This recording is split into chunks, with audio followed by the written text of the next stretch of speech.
Welcome back everyone to the King Games video for the month of August. As always, it was tough to decide what to play, but I decided to revisit an old deck of mine and experiment with one of our new box tuners. We're playing Grass Magnets this month, as opposed to the old Magnet Warriors video I have on the channel. 30 card Grass variants have been slowly rising in popularity for Magnet decks, having explosive turns after milling your necessary combo pieces to enable an OTK. With the new box, we have one of the best splashable tuners in Yu-Gi-Oh! Who benefits from being in the grave, and that is Plaguespreader Zombies. By placing one card from your hand to the top of the deck, you can special summon him from the grave, but he's banished when he leaves the field. Having this Synchro option in the deck helps use our magnets on the field more efficiently, as opposed to simply banishing them to summon our boss Berserkion. Not only that, having this option helps bait back row or enables you to go into a Synchro that can assist Berserkion into doing his thing to win you the duel.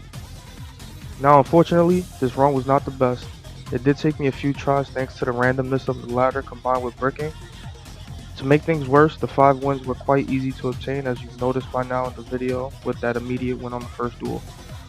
Nevertheless, I've added some additional duels at the end of the video to showcase what the deck can really do. Aside from Plaguespreader Zombie, the other unique factor of this deck is the skill level reduction.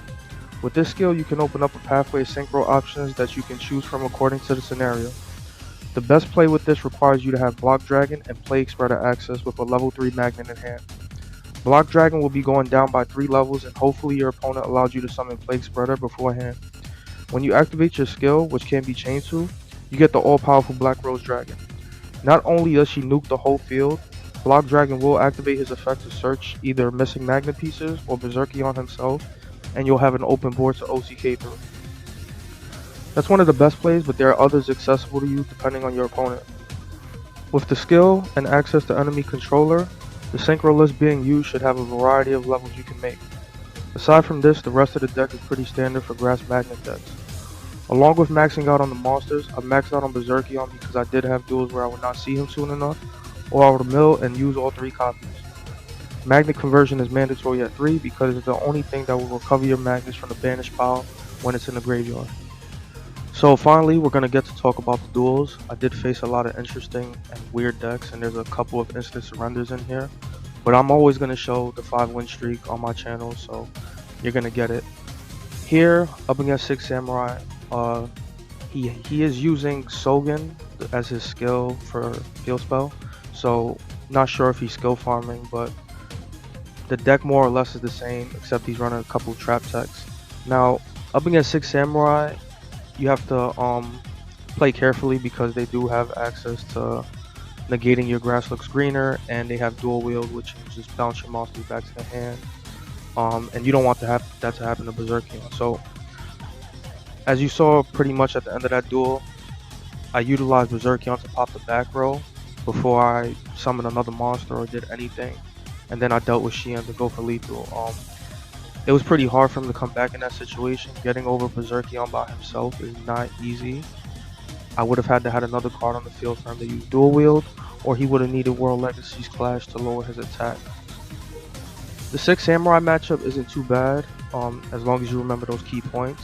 That's usually what I followed. I'll try to bait whatever back row they had early on, and wait for a good moment to summon Berserkion per game. Moving on to Blue Eyes next. Unfortunately, this is a quick duel as well, but we do have an advantage here because our opponent is not playing Sealed Tombs, and he cannot get rolling until his White Stone of the Ancients is destroyed. Now, oddly enough, he does flip it up here and destroy my Plaguespreader Zombie, but aside from that, we pretty much have an easy OTK right here. All we have to do is dump our final piece into the grave, go for Berserkion, and go for lethal right here. Sphere Karibo is a problem, but as you can see, he probably did not have it, and he scooped immediately. The duels only get worse from here, so bear with me. But going back to the deck really does clap against most opponents as long as you're mindful and access your synchro plays appropriately. I have faced Blue Eyes with Sealed Tombs, and they've used the skill on me, and I've survived and come back. And I've had a duel with Kid See Ghosts, as you see in the upper left corner, new follower. And unfortunately, I couldn't save that replay for whatever reason, but That was a duel that almost went down to like the last 5 cards in our deck, and I was making synchro plays left and right, and he kept destroying my board with his bigger monsters, and I still came out on top. So there's a lot of potential with this deck. You could come back and make some interesting scenarios. As you saw, that was another weird OTK that our opponent didn't even want to play. And this is our King of Games rank up match. So aside from this, this is another easy brick. Our opponent just sets and passes, and we easily win. So I'll save you the suspense and just say that. But there is some more duels, like I said before, and I'll talk about those more in detail. The main difference between this deck and your usual grass magnet decks is that this deck has more offensive potential, let's say, and lower consistency, as opposed to the 3 Cosmic Cyclones and Switcheroo 30 card grass magnets. I didn't get to try that version because, as you know, I'm a synchro fanatic, so once I saw Plaguespreader Zombie as a potential option, I jumped on it immediately. But there were duels where I did brick considerably. Not opening grass is pretty rough because just having your magnets, they don't have really decent attack points or defense points, and without a back row card or something, it's very easy for you to get OTK'd by the right deck. But as you saw there, King of Games, 5 games in a row, 5 easy games in a row, unfortunately, and here's the deck. So like I mentioned before, all the magnets are maxed out, Berserkion's maxed out, 2 Plaguespreaders because we don't want to see them too often. We just want to mill one copy with grass. 2 Block Dragons is pretty standard. I've heard some people run 3, but I didn't want to brick that bad. 1 Doki Doki, I had 2, but I didn't really find a need for the second one. 2 Galaxy Cyclones because of Vendreads and Ancient Gear Castle, and 2 World Legacy Clash are like the tech choices. Galaxy Cyclone and Clash are probably your flex slots that you can mess around with. The extra deck has Stardust for Ancient Gears and Crystons, Black Rose for nuking the field, Armades because he's a generic level 5, and Amatrix level 5, good against Vendreads. Mistworm you do get access to if you have the 2 Magnet Warriors on the field with Plaguespreader. That is 4, 3, and 2.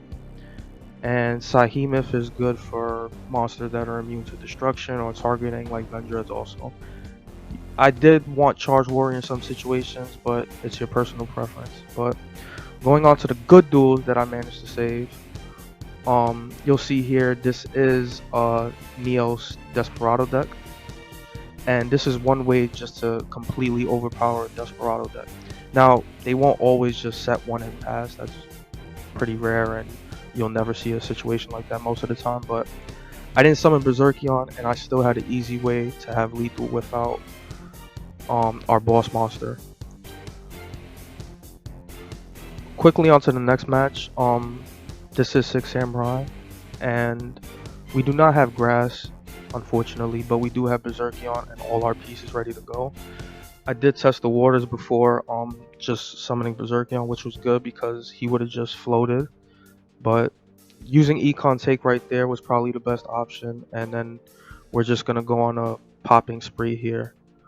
Unfortunately, we do give him enough food for Anishi's effect, but thanks to having magnet conversion, we're able to just recover and synchro it up. Thanks to Armades, he can't float. Sahemith gets the hit directly, and he does have a decent comeback opportunity here. He did misplay, but that just shows you our board is pretty decent enough to come back from. Eventually, we would have got Berserkion out again and just went for victory. Now, this last duel is going to showcase the best combo of the deck, as I mentioned before, and we are going to use Block Dragon and Plaguespreader to make Black Rose Dragon. Thankfully, this is a meta deck, so he gets the draw 4, and that's pretty nuts. But thanks to Block Dragon, he can't destroy us with his Twin Barrel Dragon. He's going to get Neos Fusion and destroy one of our monsters, but we pretty much have the Black Rose play ready to go. This is the end of the video. We're going to go right into Berserkion and proceed to kill him in this turn. So thanks for watching. Stay tuned for the next video, And as always, follow me on Twitch and subscribe. See you guys next time.